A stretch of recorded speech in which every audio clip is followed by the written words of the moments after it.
Okay, hello everyone, this is Medieval in here, welcome again. So for today's video what we'll do is I will walk through you what's the Restoration Shaman about and how we can approach him. So stay tuned and let's get into it. So let's jump into it. What's the Restoration Shaman all about? What class are we? So Restoration Shamans are actually quite flexible when it comes to specializations and how they heal. We shine mostly at clump targets, so we do most of the AoE healing thanks to the healing rain or the surging totem, as you can see when you are spec into the totemic, because it replaces downpour, chain heals, and all of that. That where we are shining at. We have also the healing stream totem or Cloudburst totem. All of this is an AoE heal. We also have one of the biggest our defensive, which is the Spearing Lead totem. It's great raid utility, which will even out of the all of the damage that will be done to all your party or raid. What is We are the class that is actually benefiting from mastery, but I wouldn't say we are specking in it into much. What our mastery does is the less target has HP, the more we are healing them. So it's quite nice because if your target's deep down, deep low, we will heal them more. So we try not bringing up the targets from very low health to almost top them with, even if we'll crit, then pretty much one heal is enough to bring them all alive. The best this is the best actually stat for the PvP in my own honest opinion, because there's a lot of down deeping. So yeah, that would be it when it comes to mastery. Let's go with the core abilities. Let's go with it. So main of it is of course Riptide. We are using it constantly. This ability will proc your tidal waves, which reduce the cast of the healing wave or chain heal, or it will give a 30% more increased critical chance effect on the healing surge. Right now I'm spec'd into the totemic, which replaces your healing rain. This is an ability that you keep down 24/7. The nice addition to what they did in the World Within and the latest patch is the Sky Fury. So it's right now we have one of the abilities that is raid buff. So we actually are useful in the raids. So what it does, it increases the mastery by 2% and has a 20% for the melee auto attacks to hit again. So it's like a small Wind Fury totem for everybody. We of course bring the heroism, bloodlust, depend on which faction you are. What's new? Nothing more really. There's nothing more bring up to the shaman right now. The rest is based on the talents. So maybe let's go with them. So we have two builds, Farsi and Totemic. I'll be focusing mainly on Totemic since Farsi is for me the old playstyle of the Shammy. It has some pros and cons, but for me there are mostly cons. So we have our main tree for the Shaman. You don't tweak around when it comes to it much.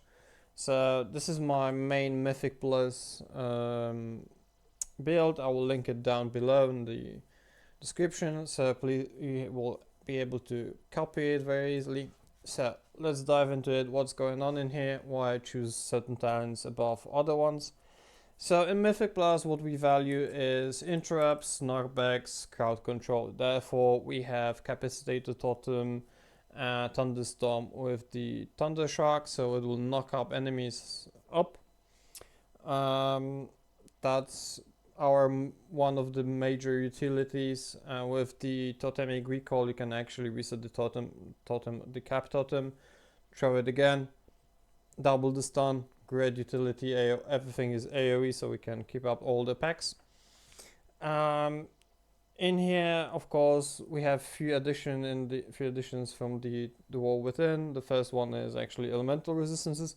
It's actually quite nice because when you are playing the healing stream totem, you have it 24/7. Then and it actually reduces the damage taken from or fire, frost, and nature. That's actually really nice. Um, and again, next one is that they added the stone bulwark totem, so they fixed our survivability problem because previously the Shammy had only the astral shift and the potato guy, which is earth elemental.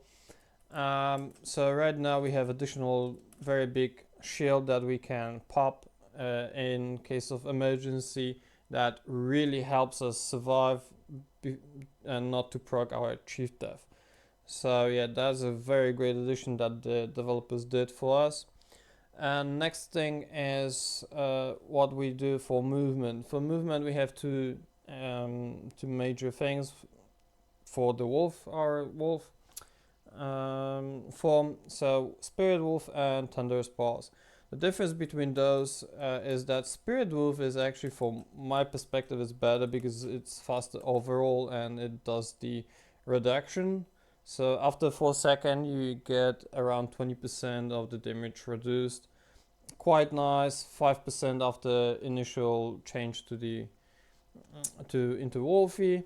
The Thunder's Paws is increasing your movement speed by additional 25% for the first time of the 3 seconds, for 3 seconds after you transfer to the wolf or raptor, as you can see as me. This is great if you need to escape certain abilities, like there's a big circle around you and you need to dash out from it. But the Spirit Wolf is overall better choice because for jumping out of that kind of pools around you or avoiding any AoE damage or abilities, you can simply use the gust of the wind. It will hurl you forward for very nice distance, as you can see, so pretty much any abilities can be dodged with it. Spirit Walk is actually also great because what it does is removing all impairing effects and increases your movement speed. So if you will be stuck for something, great tool. If you know you can get rooted or whatever, use it. You are free to move. Great thing to have. Rest of the tree is pretty basic. There's none of the major changes. One thing now that I'm not using the cleansing totem. I mean, you can tweak around, so you can reduce, for example, this one. So it will increase the cooldown on the totemic recall. Go with the poison cleansing totem. But yeah, for me the must-have is totemic projection when we are playing totemic, simply because we can now move the surging totem with it. Very great thing to do so. I highly recommend to playing it. I mean, you can skip it, of course, for the poison cleansing. It's up to you, but I think it's must-have for the totemic. I'm not playing the lightning lasso. It's useless for me. There's not a single case where I can think of about it. Sometimes you can spec into the hex, of course, if you need additional CC or something. You can drop either the Call of the Elements or Totemic Projection, but when you are playing Totemic, I would leave it. Also, you can tweak around and go with the Curse Display, Dispel, not Display, sorry, Dispel. There's a rare scenarios where I would pick it. I would probably drop the reduced 6% and maybe go with it. Hard to tell. We'll figure out later when it comes to the actual World Within expansion of about the raids, Mythic Plus. We'll see what will fit better. When it comes to maybe restoration, let's go with the restoration tree. There are also not very major changes. With the totemic, this is the basic standard build. For me, the move around talents are this one. So I play with the healing stream totem because it got buffed, so it's almost equal as the Cloudburst. Cloudburst will shine if you know the pattern of the fight and you know where the big AoE hits or very big tank busters are coming up, so you can stack up the healing. The Cloudburst is actually, that's what will differentiate a very good Shammy and very weak Shammy. So probably the top 1% or 0.1% will be using Cloudburst because they will know how to use it perfectly.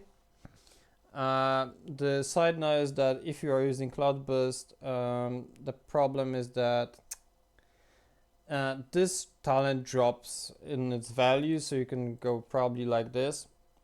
Because how the Cloudburst works is you drop it, you stack the healing into it, and then you pop it in the right moment. So sometimes it's 6 seconds, sometimes you leave it for all the 18 seconds of the duration. It's up to you how you can time it properly. So yeah, depending on the time of the living of the Cloudburst, you drop it. The talent is dropping in its value. That's worth noting. Rest of this is pretty much standard. Undulation is the go-to when it comes to Mythic Plus. AC Drain, because this is our passive damage that we are doing with our healing rain, since the Surging Totem is 24/7 down. This is just, there's no reason why you shouldn't take it. Of course, Ascendance for very pop AoE, big heals, pretty much standard thing. The downpour was kind of changed if I remember correctly now. What it does is you drop the healing rain and you, for 12 seconds you can use the downpour. And will pop a burst of water in there and heal 5 targets that are inside the healing rain. So yeah, pretty much standard thing. Many people are asking what is the difference between the Flame Tongue and the Earth Living. So Earth Living is, for me, is a go-to when I know I will be healing a lot, because it pops a really nice heart around the target. Flame Tongue, it's kinda good when you know you will be DPSing much, but it's very rare case when you will use it as a restoration shaman. Most of the time you will be using living for the buffed healing there. So yeah, the master element of elements was change in the World War Within. So right now, after casting Lava Burst, your next healing surge will be increased by 30%, and it applies a flame shock to the nearby target. So right now, waving with the Lava Burst and healing surges actually spreads the Lava Bursts and is actually increasing its value. The nice thing is, if you will get it proc with the Undulation, the healing is absolutely insane, especially with the tidal waves, because you have guaranteed crit with increased healing of the 50% and then next 30%. I mean, that's the best combo you can ever imagine to have. Yeah, that would be pretty much it when it comes to restoration tree. There's nothing much changed, pretty much standard thing. So let's talk shortly about the totemic and the Farsi. The comparison of those two is Farsi will be much more higher in the single target damage, but it's very hard to pull off correctly. So I rather go with the totemic because it feels like this is the playstyle of the true shaman. Play around your totems, get great value from them. So what is about totemic about? The surging totem is actually replacing the healing rain.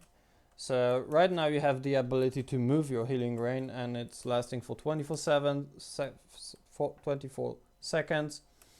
And heals 30% more than normal healing rain. So it's actually increasing our passive healing and passive damage, because, well, right now, as you can see, it heals and it's wider and yeah, it's pretty much stronger when it comes to healing. and the nice thing about it is I can move it. Something that we have been missing a lot. When it was a single healing rain, the raid moved out, the other team moved out, and you were left with the healing rain sitting there for like 10-15 seconds. That's really fixing this issue in here. Of course, you want it to be 24/7 down because of this, and actually healing, that's one of our core abilities. When it comes to the tree, why I choose certain nodes over the other ones, this I would think it's self-explanatory. It's increasing passively for the 3% of your damage and healing done while the surging totem is down. Oversurge is nice, I would say, only in very few scenarios when you will know that you need to pop Ascendance and you will lock your healing.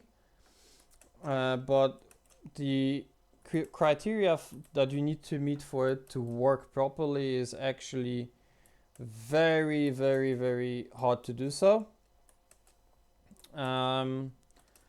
Because what you need to have the surging totem down, you need to have whole party in it or whole raid in it, pop the Ascendance, and then it will actually heal more.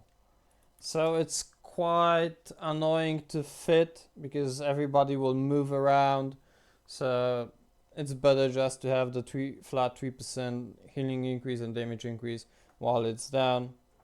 Pretty self-explanatory. In here we have oversized totem and swift recall. Swift recall is actually if you will remove with effect with the cleansing totem or tremor totem or stun with the cap totem, it will reduce the cooldown of the totem that you used by 5 seconds. I wouldn't say it's one of the best things. It could be useful with the poison cleansing totem when we are displaying in the previous season the affixes. So oversized totem, that's something I go to because, well, bigger healing rain, bigger SLT, bigger Earthwound totem when it comes to raid. Why not? That's the best thing. Also the bigger cap totem. Let's go with it. The second node is the pulse capacitor and supportive imbuements. This imbuement, actually what it does, it imbues your shield and it increases your healing done by 2%. And while the healing stream totem is down, versus the increased healing by the surging totem. I prefer this one because, well, this is our main core ability that will do the most of the healing, while rest of the healing abilities isn't that much relevant. Most of them will be Riptide or Chain Heal, so I wouldn't bother much with this one.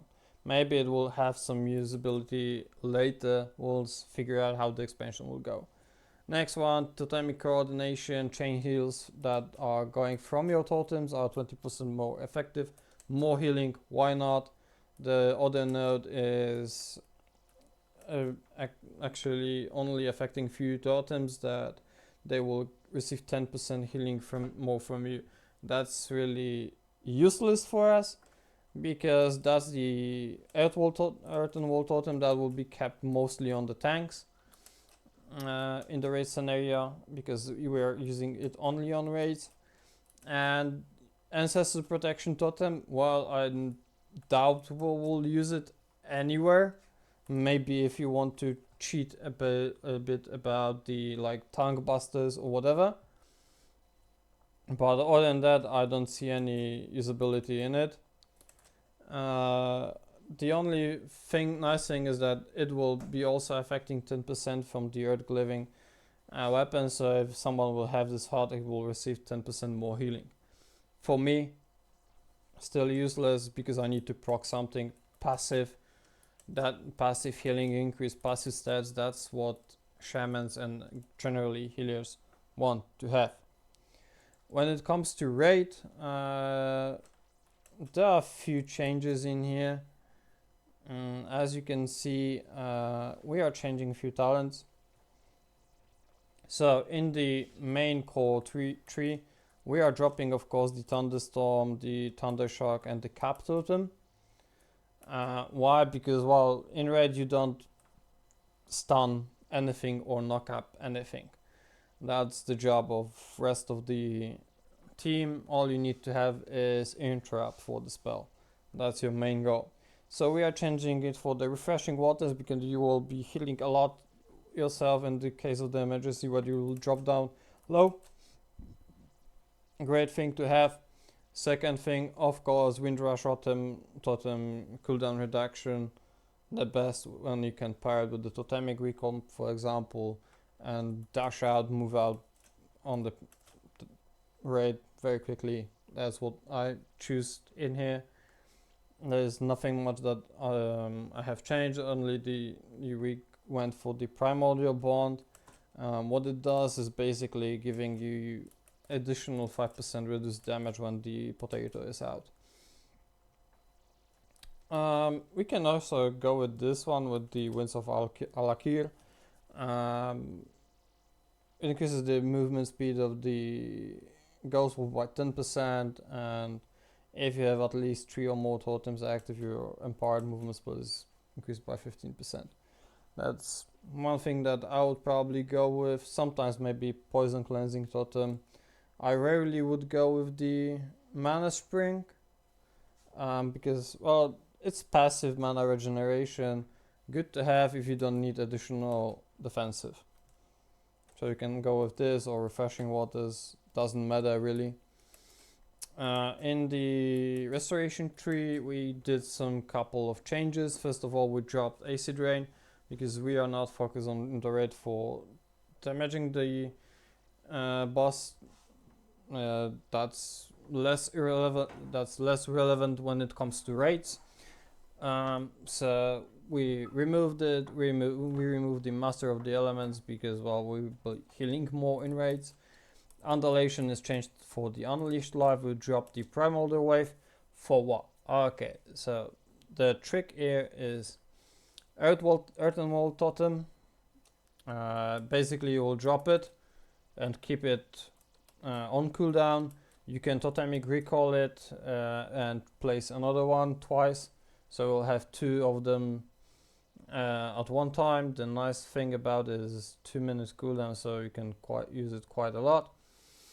Then we go with the Tidebringer because we'll be healing chain healing a lot. So every 10 seconds your chain heal will be reduced by 50%, and the jump distance is increased by 100%. Very powerful tool when it comes to raids because the raid can be sometimes split up very widely. So that's a must-have. Second thing, welcome to the, I think, Mist of the Pandaria. Spouting Spirits. So after the totem, you will drop your health. It will heal everybody, and it also reduces the damage that you take by 5%. Something that is missing in here. So very great tool. Next raid utility that we want to have. We are dropping Primordial Wave because we are not executing the combo that I will talk about later. Downpour, of course, because it's basically passive with our Healing Rain. And we are going for the Wellspring for the cost of the Earth and Harmony. Wellspring is actually a spell that is casting in front of you. So you need to, as you can see, there is a con before you. So you need to be placed behind the raid. So raid members must be here. There cannot be anybody behind you because you won't be able to heal them. So it's a very great tool for AoE healing. I love to pair it with the Unleashed Life since Wellspring right now with the Unleashed Life will do the shield. So if anybody that will be hit by the Wellspring is full health, he will receive a 40% of the overhealing as a shield. Great tool for boosting your HPS and saving up some people in the. So yeah, that's the best thing to pair with. So maybe let's talk about what combos you can do with your Shammy. Combos are, I think, the most they have the biggest impact of your on your playstyle. In raids, there are few you can execute. There is very, I mean, only one combo, maybe two. So what you can do actually, the Unleash Life is the combo procking thing on you. So you can either use it on the chain heal, which will make it 50% more healing and then jump to additional target. This is something that we used, I think, a lot in the Castle of Nafria and previous expansions. We are always pairing with the chain heal. You rarely use it on something else. Only you will use it if you will have the Primordial Wave, for example, bunch of the Riptides, throw Primordial Wave, Unleash Life, and then big healing wave. That was also a go-to. But right now I would pair it only with Wellspring. So Unleash Life, Wellspring, get the shield on everybody. That's our one of the raid combos. The second combo is double the Earthen Wall totem. So you drop Earthen Wall, recall, Earthen Wall, great tool. You need to remember that it only reduces the most of the recently totem used that is shortened in 3 minutes. So yeah. And I believe you won't be able to reset the healing tide totems because its base duration is 3 minutes. So for raid, that's the main combo. For Mythic Plus, actually, we have the other combo that needs some criteria to be met. So first of all, you need to have Riptide on all of your targets. Then what you do is you ideally want to have procced Undulation and have active tidal waves. It will proc automatically when you cast the Primordial Wave. You Primordial Wave the next target while the Surge Totem and Healing Stream Totem are down for the passive buff. And then you Primordial Wave and do one of the big healing with the Undulation on the Healing Wave. This will do actually very crazy amount of the AoE healing for the 5-man party. And with the Primal Tide Core, if you can have all the targets in your party with the Riptide, so everybody will be healed by this big healing wave. Very great, useful tool for popping vast amounts of healing. It shines real with the Cloudburst because you drop the Cloudburst first. So it can store all this healing, and after the healing wave, if it's still not enough, you pop the Cloudburst and pretty much every single guy in your party should be topped. You would also want to pair it with the Master of Elements, but unfortunately, as you can see, it's only affecting the healing surge. So it's quite lame for me. If it would be added to the healing wave, then that combo would actually matter. Totems that you want to reset on the Mythic Plus, it's either Cloudburst or Healing Stream Totem, and sometimes it will be Wind Rush Totem, but mainly it will be Cap Totem or the Healing Totems. You rarely will use Wind Rush Totem twice, maybe if you will speedrunning something. Other than that, there is no point in doing so. What can we talk about next? The next thing is stats, because that's the priority of our core priority, what we should do. And there is a website, I think it's called Questionable Epic Live. You can check for your biz there and check what your stats weights are. And mainly, if you go with the PvP, it will be mastery and versatility, of course. There is no doubt about it. The general stat priority would be critical, strike, versatility, haste, and then mastery when it comes to Mythic Plus content.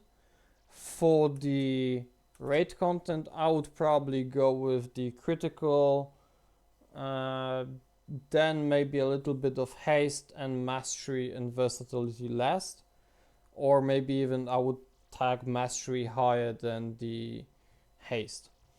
Yeah, that's the go with the stat Prio. Always sim your character, and remember eye level is always the king.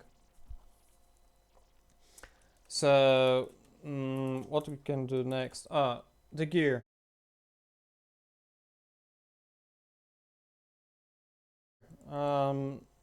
Mostly you will try to get as much value when it comes to eye level, and then we'll focus on what trinkets, for example, you would want to have.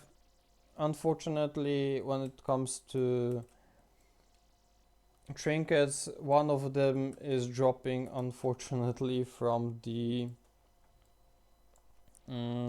Mist of Trina, because Unbound Changeling will be in the Mythic season our go-to.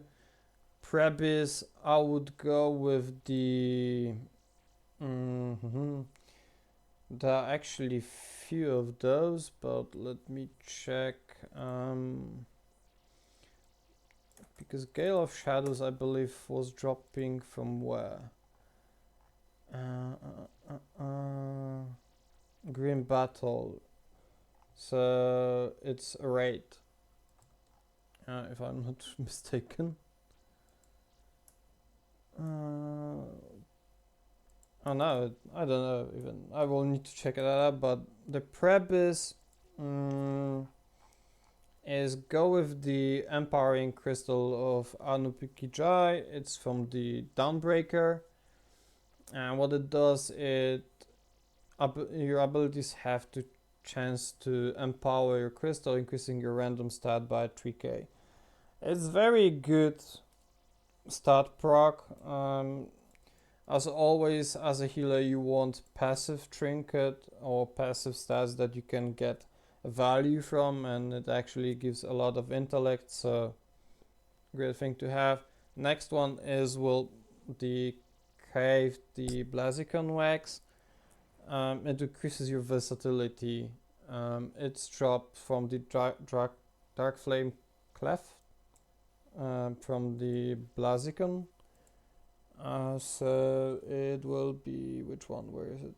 This one, and from this guy, this candle, that's what you want.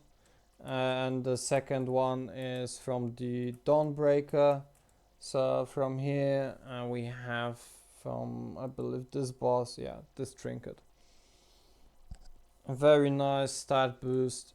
That's the two trinkets that I would go for. Of course, you can go with the Dark Moon deck for the eye level for now. I'll go with the Ascension. You can go probably whatever you like. There's not a big deal which you will choose there. They are all good. But in here, I would probably go with I would preferably go with the Empowering Crystal, since it will give me 2k stat proc, while it can be critical, haste, or whatever, while this is giving me only versatility, so Versa is quite not useful for me for now, and for the prep it won't be that good. But yeah, that's one of the better trinkets. As you can see, I haven't been lucky with the loot, so I have the Skyending Core only and the Vicious Gargoyle. So yeah, not much when it comes to gear. Yeah, and what we can do more when it comes to when the raid will drop and the mythic content will drop, I would probably go with few trinkets. The first one, of course, is Unbound Changeling.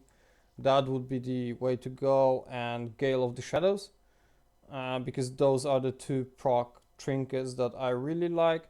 And the third one for me would be Arakara Sackbrute for the damage on basically granting my view primarily stat. That's the only trinkets that I would probably preferably go to, because I don't need to interact with them, and the less interaction and button I need to press, the better. When it comes to enchants, we have two spell threads. One is for raid, I would more for raid. The second one is for Mythic Blast. The one for Mythic Plus in Sunset because it gives you a stamina, but it will also, any of them will do fine in any other content, but the Daybreak will shine more in raids since the fights are longer there, so you will need your mana regen higher, and since you are increasing by 5% your mana pool, it will also regenerate much more mana for you per second, per 5 seconds, because Water Shield gives you 2% of mana regeneration base.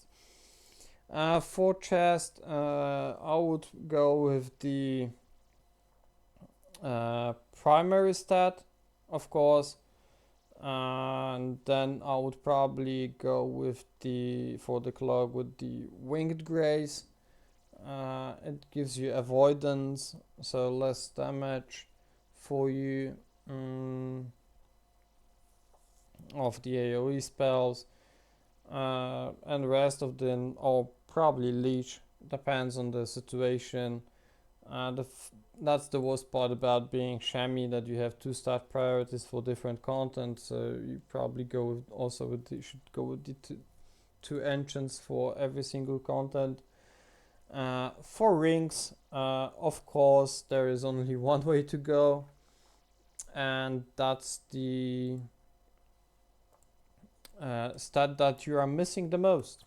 So if I'm overcapped on, let's say, critical strike, and I have the penalty, then I would go with my next Prio stat. So for example, versatility when it comes to Mythic Plus content, or haste. Depends on the stat, how much you have it. Fill out the rest of the stat with the rings, enchants. For the enchant on the weapon, I would go probably with the Darkmoon Sigil Symbiosis. That would be the first thing that I would probably go. Of course, there are few others that we can go about. For example, we can go with the Oath for Tenacity. I believe I can even enchant it. Where is it? Here. This one, it gives you a big proc of the versatility, so it can help you out on the higher level content when it comes to Mythic Plus. But yeah, we'll probably change it after the raid will be dropped, so we'll see what's the state of the game and then adjust properly. For your potions, I would go with the Slumbering for raids, because it will basically work like it used to work for any potions that we used. It will put you for the 10-second sleep and regenerate 375k mana for the downtime. Very great tool. Beside that, I would probably go with the Alchemical Chaos Flask, because, well, it gives you secondary stats. Great thing to have. Always health potion in the emergency, and mana potions for the Mythic Plus content. And of course, Tempered Potion for the flat start proc. I wouldn't suggest buying them at the start because they will cost a lot of money, unless you can make them by yourself with the alchemy skill. Then it's, for me, I would suggest not buying them for the first few weeks of the raid, until you will gear up and the prices will drop. Of course, the best food is Feast, but you won't be able to have it very soon and it will be very expensive, so I would go with the Stuffed Cave Peppers, so it will grant us stamina and intellect. Very grateful. Of course, we can have the Outsider Provision, or Outsider Provisions, that I think that's the name of it. What it does, it gives you the flag proc of the secondary stat that is highest for you. Augment Rooms, you can buy them. I wouldn't buy them, since probably they will cost a lot of money like they used in the previous season, so wait for the price drop, unless you want to do very high end content, then yeah, they are required. Of course, use the Ventus Rooms if you have them. And I think that's pretty much it what we can cover. Oh, the one thing that lastly we can cover is rotation. Side note, there's no rotation. What we have is priority list. So our top priority for me would be keeping down the totem down or the healing rain. Keeping at least one regenerating staff of Riptide, so Riptide something, don't keep 2 stacks at once. Use Primordial Wave also as soon as you can, and use it only when you can like want to combo something. For AoE heals, Primordial Wave and hit 2, 3, 4, 5 targets. You won't be using it on a raid, so that doesn't matter. And the most crucial part is always be casting, so if you are not casting healing, use your lava burst, lightning bolt, chain lightning, whatever is the case. And the most common problem that I see people have is when to use certain abilities. Remember that you have 2 defensive, 3 if you are a dwarf. So Astral Shift is 20% damage reduction. It's a great tool when it comes to AoE scenarios. When there is pulsating damage, use it then. Stun Bulwark Totem, 3-minute cooldown. It's a very big shield, so any like buster, tank buster or whatever is aimed at you, great tool to use. Stone Form reduces all the physical damage taken that you can take for 10%, and of course it removes all the curse, magic, bleed effects. And poison and disease, so it basically cleanses all your debuffs. Great tool to use. And when it comes to using cooldowns as a restoration shaman, we have few of them. The first one is, I would say, is Ascendal Guidance. What it does, so you can either proc it on the damaging phase when you are trying to damage something, because it will convert then it into the healing, or you can go with the healing phase where you will burst healing and you need AoE healing. But because there is an AoE pulsating damage, all the healing will be converted into the damage also and spread around your party. Great tool. So yeah, that's the first thing I would press. Second thing on the AoE phase is the Ascendance. Great tool for topping out everybody in there. So 70% of your healing will be replicated to the rest of the party or raid within 40 yards. Great tool. That's the second thing I press on the AoE damage or pulsating damage. Healing Tide Totem is they buffed it, but still it's a press and forget. Also on pulsating damage, that's where we shine. Drop it and forget about it. I usually, sometimes when there's a very big head from the AoE and it's pulsating, I'm using Healing Tide Totem. That's very great thing to have. Side note to remember, don't drop it unless the health drops, because I saw people that are pre-using it. That's the wrong idea, because the first few ticks that it will do, you will lose the value of it. So if there is already a health drop, you know that it will pulsate every second or two. Drop it. Ascendal Guidance is very great tool when it comes to topping out the team while there is not very constant AoE coming. If there is very constant AoE coming and you have the HTT down on cooldown, use Ascendance. Spirit Link Totem is very great tool when it comes to tank busters or soaking mechanics that deal a lot of damage to the party. It will even out the damage. Great thing to use, especially if you, for example, go with the Surging Totem, place the Spirit Link and then downpour after the initial hit. Lovely. Next thing that you need to remember is, if you are playing Totemic, each time you drop any useful totem, like Healing Totem for example, it drop procs Healing Chain Heal, Healing Stream Totem Chain Heal, Surging Totem nothing. So if you'll proc Healing Tide Totem, Healing Stream Totem or Cloudburst Totem, you are proccing Chain Heals. That's very good note to remember. Those are free chain heals, So a very useful thing when you're out of mana or you want to conserve your mana. That's the mechanic that I would be using the most. So I think we have covered everything you need to know. Feel free to comment to tell me everything that I may be wrong about. So see you around. Please give it a like and subscribe if you liked it. And you can join always my stream, because I'll be streaming starting from this expansion. So please join my Twitch also. And yeah, see you around. Have a great time and peace out. Heal the rest of the team. Bye.